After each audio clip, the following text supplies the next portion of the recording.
Good afternoon, students. Again, we will be doing Class 10 Civics, Chapter 3, Part 5, Prime Minister and Council of Ministers. Over here, today we are going to learn Prime Minister as leader of the nation. As we know, Prime Minister is leader of the nation. Prime Minister represents the nation. Whenever he speaks, the whole nation is supposed to be speaking through him. During a national crisis like war, even the opposition party supports the Prime Minister. The Prime Minister decides what kind of relation India would have with another countries. The Prime Minister tries to protect the interests of the country, keeping always in the mind the interests of India. At the time of general election, it is the proposed Prime Minister for whom people will vote, against him or in his favor. Prime Minister figure is always a role model. Prime Minister also acts as an ex officio chairman of the Niti Aayog and the Atomic Energy Commission. Check on the authority of the Prime Minister.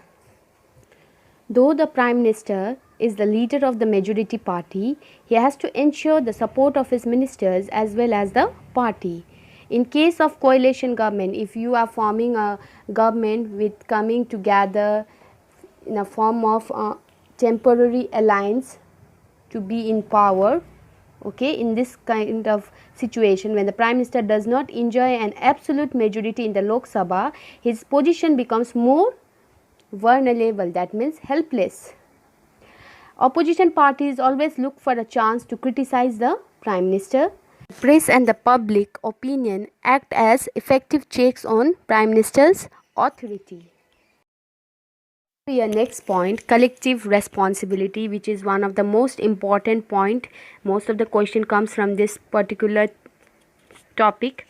So it is very important to learn and understand collective responsibility. Under Article 75 Clause 3 of Constitution, it's clearly written that Council of Ministers shall be collectively responsible to the House of the people.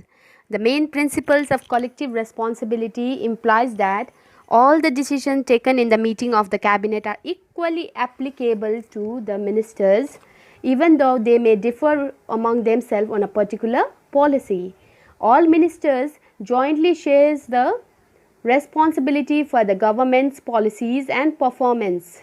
The minister must function as a team in supporting and defending government policies inside as well as outside the parliament. If a vote of no confidence passes against one minister, whole ministry has to resign. In such a case, whole ministry has lost the confidence of the Lok Sabha and they need to resign. This is called collective responsibility. Our next topic is individual responsibility. Ministers are individually responsible to the parliament. They hold the office during the pleasure of president. Minister may be dismissed by president on the advice of prime minister. Even they may have confidence of the legislative. Each minister is answerable to parliament. It is obligatory, it is compulsory to answer all questions asked by member of parliaments regarding functioning of the departments. Every minister is responsible for matters such as personal lapse, departure from official policy by him or by his department, breach of oath of secrecy when he is not able to keep up with his promises, when he is failure in any of his action.